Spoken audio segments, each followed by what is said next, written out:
that eternal perspective came, but it took years to kind of like fill that out and to know that life is still short. Yeah. And so we need to spend our moments doing eternal things and not just, wasting them.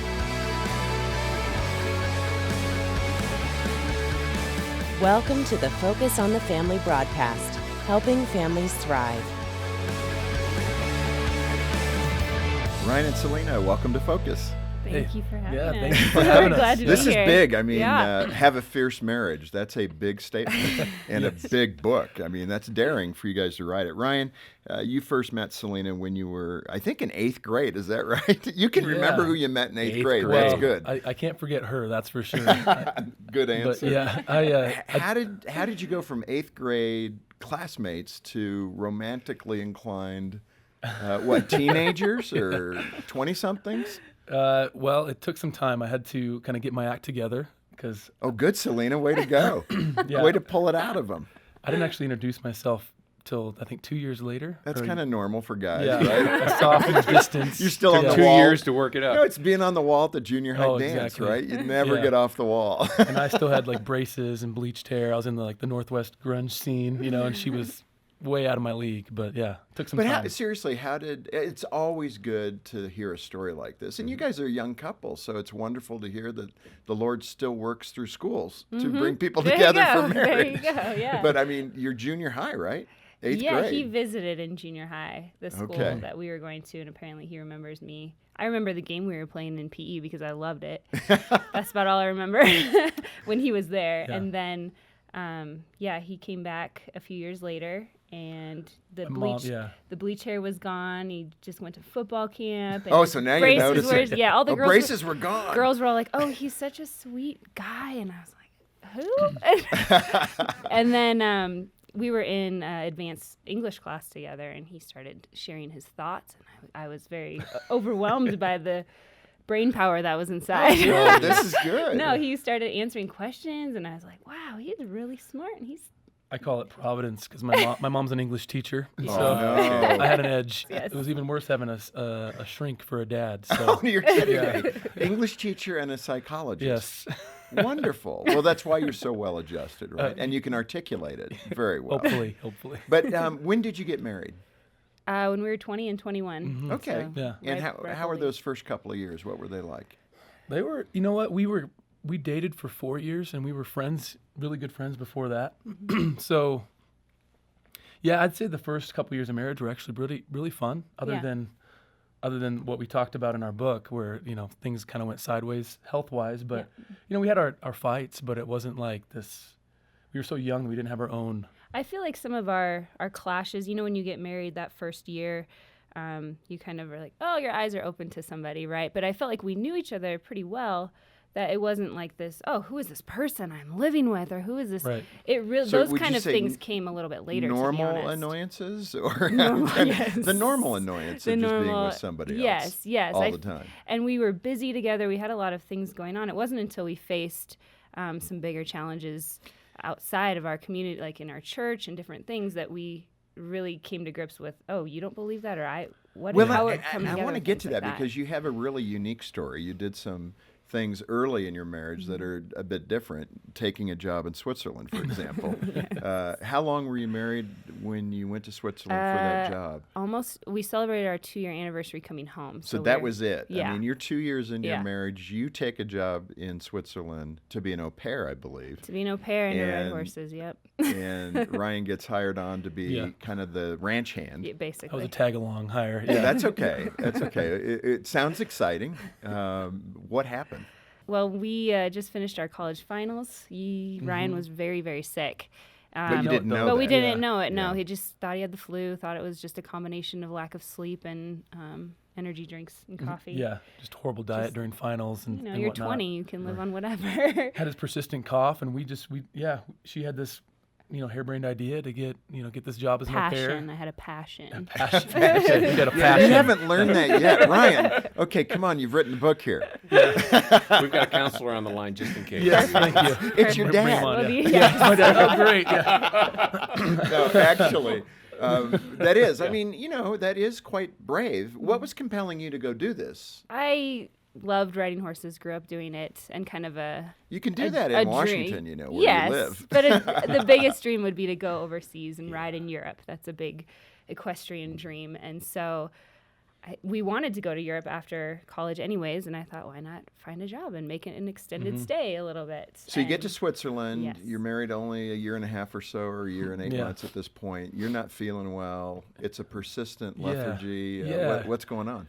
Well, yeah, so we land, and I'm trying to work and trying to kind of impress our new boss, and I just have no strength, and I'm coughing a lot, like fevers, and I'm sweating through, a mattress every night, and so I took a few days off, and I just wasn't getting better until finally and this is a big important detail, but we bought travelers insurance.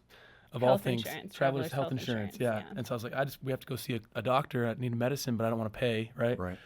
And so we bought this insurance, and I go, and they couldn't find out what was going on, so they just gave me antibiotics and painkillers and said, come back in a few days, and we'll check the levels and all that. And so I started feeling better, and I got back to work, and those kind of kept the symptoms at bay, and then until they didn't, right? Until we ran out of the medicine, and basically it just took a terrible turn for the worst. Now, Selena, prior to this, you were kind of feeling like Ryan was letting you down, right? Yes. I love that aspect of it because Yeah. it's very honest. In the book, you write about that. You were, my bright, handsome husband is a dud. I mean, I'm summarizing, but you're really internalizing. Yeah, I this was now. battling with that. You're on internally, the for adventure sure. of a lifetime. Yes. You're riding horses Yes. in Switzerland. Yes. And you're living your dream. Yes.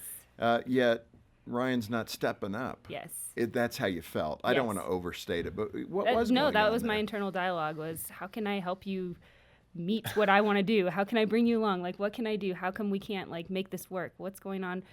Our boss thinks you can't work. I mean, I know you're sick, but can you just pull it together a little bit more You can't for be me? you can't be that sick. Yes. Did you verbalize that at all, Selena? In some ways. I mean, I felt we it, were, yeah. and we were 2 years married. We didn't know how to communicate that well, I You would know, say. it's really important right here because there's a lot of couples that will struggle if you're married 2 years or 20 years, 50 years. These are things that couples struggle with because you really don't know what's going on. You look good on the outside, Ryan. You look reasonably healthy, right? Absolutely. So you're conjuring up he's got attitude issues. He's just not stepping up. Yeah. How did the Lord deal with you in that regard? What was the lesson learned spiritually about being the wife and being the husband who couldn't meet that expectation? Well, in hindsight, it's easy to kind of see, God's hand on all of it and how it was all working. At the time, it certainly wasn't clear what was going on. I just knew I didn't want to be the reason my wife's dreams were dashed upon the rocks, right? And so But I didn't want to be the reason that you almost died. Well, but we didn't know And the extent of it. Right, but you were sick, and how horrible of me as a Right. wife to not care for you. And at that point, it's going to begin to click in. Yes. That's why I wanted to catch that answer from you prior to Yeah. your realization that, this is serious. Because it's so human to do what you did, which is pick up yourself by your bootstraps. Let's get going. We're on the adventure. Right, And right. you're letting me down. Right. I like that realization. But once you knew that Ryan was really sick, it changed, I'm sure. Absolutely. And what happened at that point? Yeah, the diagnosis came down, and basically they found out that I had an infection on my heart. I have a congenital defect that never knew about, and the poor diet and the lack of sleep and the hard work and all that kind of contributed to this perfect storm that led to this diagnosis. For the folks listening, it was a bacterial infection on your heart valve, right? Yeah. It was That's a on- little scary. Yeah, and they get in there, and it's 2 centimeters in length, and it's flapping around like a There's a flag. bacterial growth There's a on growth the valve. on the valve. Just flapping. Just flapping around, and the doctors kind of looked at it, and judging by their reaction, we got pretty scared because it's not like, just take some medicine and go home. It's like, this is a bad thing. Their reaction was, we need to get you to the state hospital of Zurich now. And they got I think it was the head cardiologist for all of Zurich on the phone. We have this American kid, he's got endocarditis. What do we do? And it was really crazy because we weren't Swiss citizens, so we didn't fit their system. Right. That's why the medical insurance was so paid huge. off. Yes. And we ended up being an inpatient, so spent a week trying to treat it. And all of a sudden, I felt vindicated. Okay, I'm not just a wimp, right? Yeah. I'm actually Right. sick. After all these months and weeks Yeah. of feeling Yeah. less than. My boss, our boss at the time, he apologized because he thought I was a slacker. He thought I was just being lazy. Lazy American. Yes, yeah, exactly. That Yeah. stereotype, and I could hear that going on in my head, and they finally said, hey, we can't fix it with antibiotics. We need to open you up and have heart surgery tomorrow. Do heart surgery. I mean, that is amazing. You're Yeah. 22 years old. They encourage you to write up your will, to think about end of life issues. I mean, you're just married a couple of years, and you're what? You Yeah. had to be going what? Well, they had that kind of that Swiss, and we were in the Swiss-German part of Switzerland, so there's that stoicism, right? So they didn't encourage any of that kind of stuff. It was like, well, this is as a matter of fact. Here's what we got to do. We're going to operate tomorrow. I had done an internship with a cardiothoracic surgeon in college, so I kind of knew exactly what they were going to do. And so I explained it to Selena, and so I knew that my chances were good, but they aren't as high as you're comfortable with going under the knife, right? And so I opted at that point, just personally. My dad was there at the time, just sitting in silence the night before, and I just wrote out letters to her, letters to my dad, my brother, my mom, good friends, and just hey, if I don't make it, here's what I want you to do. I want you to find a guy that treats you better than me, and crying the whole time, and Oh my. yeah, so it really kind of brought us face to face with our finitude, like our limits as humans, and really knowing that this life is so fragile, and really after the fact, it kind of feels like a privilege having to have that perspective at such a young age. It's created a bit of anxiety since then, knowing that, wow, it could happen any sure. day, but So someone's got to be asking, listening right now, did you let them read the letters? I mean, that's I read Selena's to her. okay. That's Only it. like once, because even sitting here when he talks about it, I'm like, okay. How did There that comes make the you? emotions, How did yeah. that make you feel? Yeah. You're 2 years in married, but 6 years the best of friends, and you feel, you try to go past it. I mean, as a young person, you don't have this, even as an older person, the finality of death is something I felt like you deal with for your entire life, and so knowing that was a possibility for him, a high possibility, it was somewhat incomprehensible to me, and I felt like there's a state of shock, and I still was trusting God, and I think I had a bit of maybe naive grace or something of God just holding me in that while he was in surgery and just keeping my mind at bay, and it was a battle for sure. I remember crying, thinking, hey, we're not going to get to raise children together, and we knew we didn't want children right away, but we knew that was something we wanted together at some point, and I'm thinking, like, that's never going to happen for us, and that's just not a reality I'm going to get to experience, and so that's why waking up was so sweet. Well, and that's the point to pick the story up. The fact that you did wake up from surgery, you looked at each other, and the doctors were optimistic that they had done the job needed to allow you many more years. Yeah. That gave you a different perspective when it comes to marriage. What changed? Well, I think, to be honest and to be really candid, initially I was really angry at God. I was like, how could he let this even happen? And so there was a period of kind of, you're sitting, if you're ever, in the surf and a wave catches you on your heels, you got to recover from it. And that was a really refining time for our faith, and for my faith personally. But then once we kind of got past that the problem of pain, as C.S. Lewis puts it, like, how can this happen? I'm a good person, right? How can a good God allow that? But it's started to shape our theology around really our capacity to be glorifying to God, and how it's really up to his sovereignty at every step, and it's by his grace that we do anything that's good, and the small moments that we have are important, right? And so that eternal perspective came, but it took years to kind of like fill that out and to know that life is still short. And so we need to spend our moments doing eternal things and not just wasting them.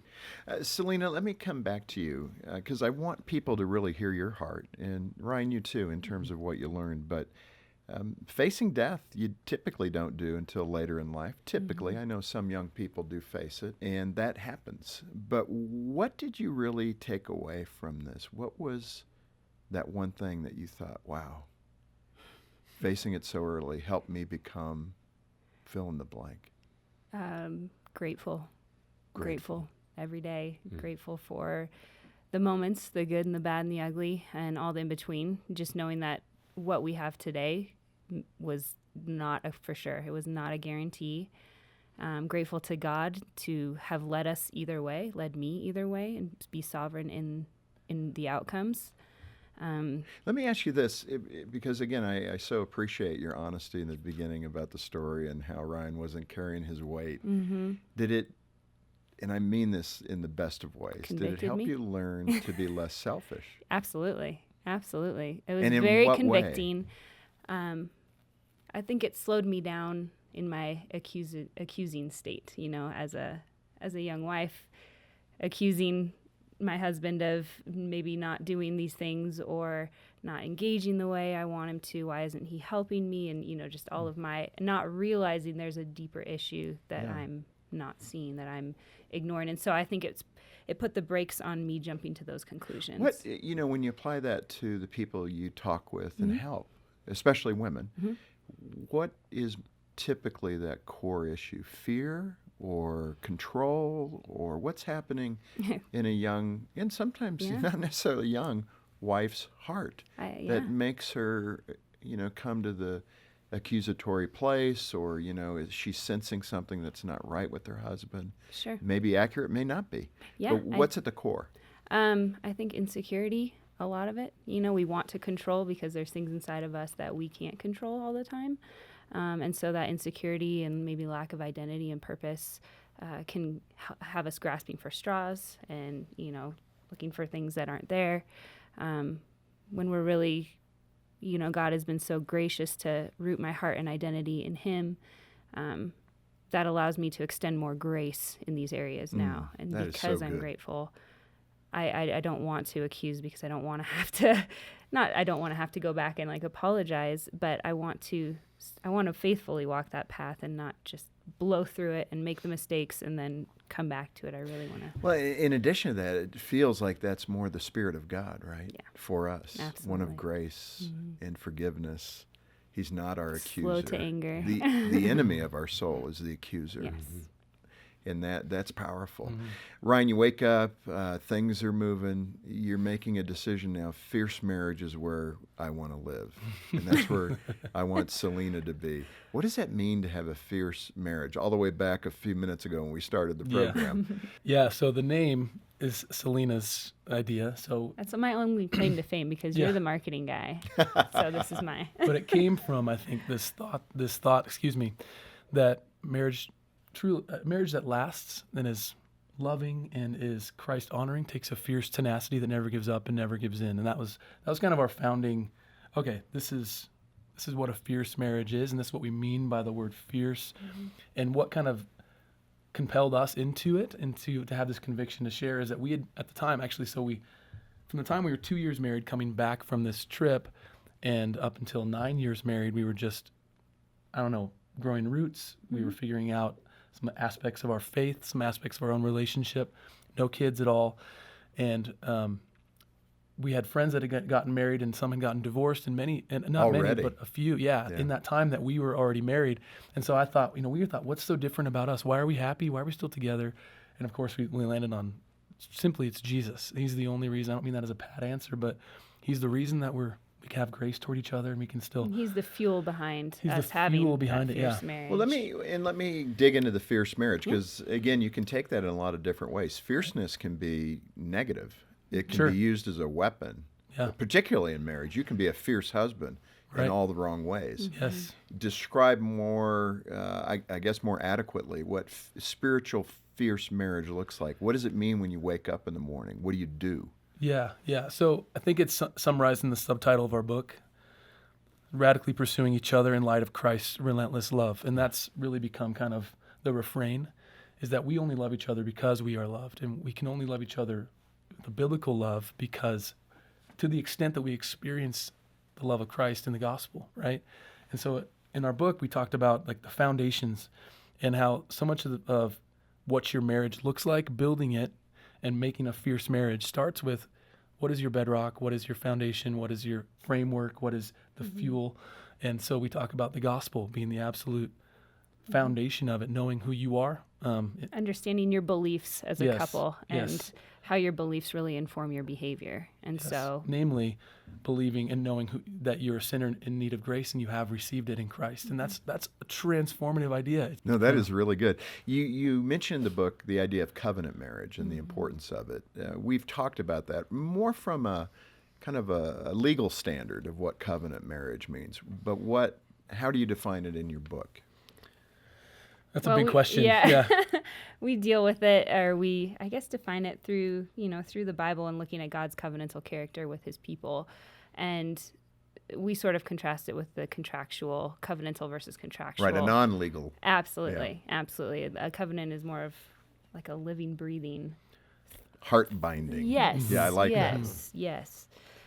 Whereas contractual is very dependent on you providing me with things and I provide you with things. And if you're not meeting my standards, my needs, all these things that we sort of outlined and committed to, then, we might walk away. So that's kind of the... You guys, you're a young couple. You have young children, 2 and 5. So you're living in that space right now.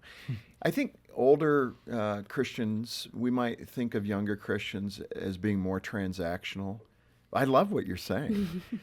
Do your peers feel this way too? The committed Christian community that are in their 20, 30-somethings, are they feeling like there's something bigger than a transactional relationship here? Absolutely. And I think the funny thing is that it requires the transparency. It requires the time to be able to experience the covenantal, right? The covenantal requires more of us. Right, and frankly, I mean, shame on us, because I think older Christians have failed in that way, that we have not figured that out. I think oftentimes we had the transactional down. That's why divorce rates are so high in the church, rather than understanding God's covenantal heart for marriage. So good for you guys, and good for all of us that hopefully see that as the core value that the Lord is seeking in our marriages. Ryan, something in your book really caught me, because after your heart surgery, the doctors left some wires attached to your heart that I guess were coming out of your chest.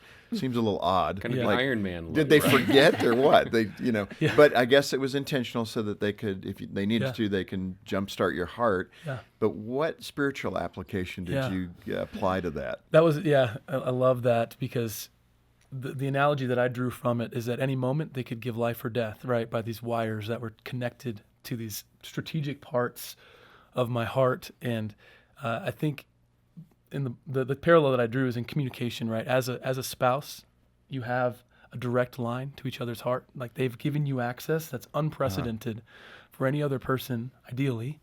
And so the words you say hold a lot of weight, right? And the Bible says, your words have the power of life and death. So choose life. And so as a husband, early on in our marriage, I would be really harsh. I would be really, a lot of husbands do this. They're very logical. You try to argue your way out of things, and really you just need to empathize.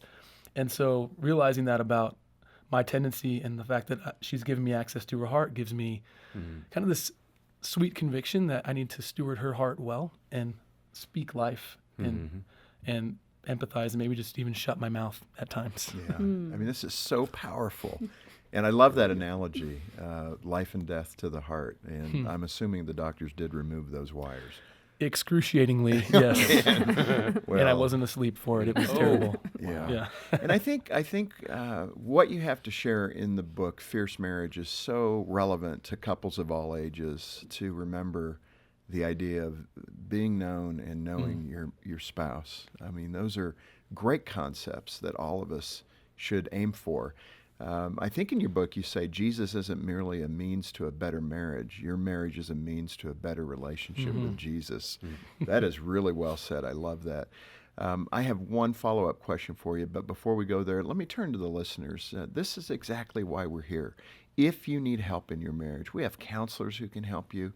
We are a treasure chest of resources and tools here at Focus. That's really what Focus is just this mountain of help for you if you need it. And I hope you will take us up on that.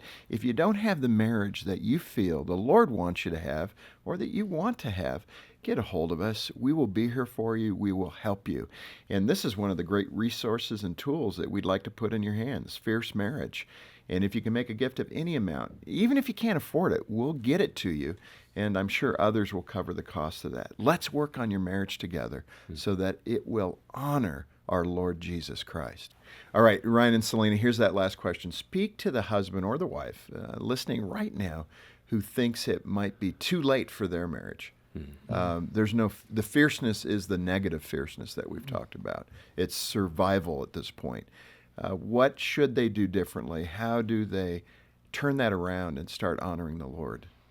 I guess I just want to encourage them to see that this is the most opportune time, I think, for God to be at work and for God to soften your heart, soften your husband's heart, and to just rest assured that he is a big God and there's ways that he works that we can't always see or understand, but to press into him, to press into his word, to engage in prayerfully, pursuing your spouse. I'm imagining the couples that we've seen in that situation that they've gone from hearts of stone to hearts of flesh, and for inexplicable reasons other than God is at work. And I think by pressing in to God's word and pressing into his community, namely being known by others, and that looks like getting a good counselor, getting a good a pastor to walk with you, not just to give you advice and platitudes, but to walk with you. I think every time we've seen a couple do that in earnest, we've seen amazing. God works. Yeah. He works. He's powerful. And Well, that's the point, isn't it? Yes. God Absolutely. works. God works. And it's been great, and you've captured it in Fierce Marriage. Thanks for being with us. Thank you for having us. thank you. Hey, I'm John Fuller, and thanks for watching. Get more info about Focus over here and more from our guests over there, and be sure to subscribe to our channel as well.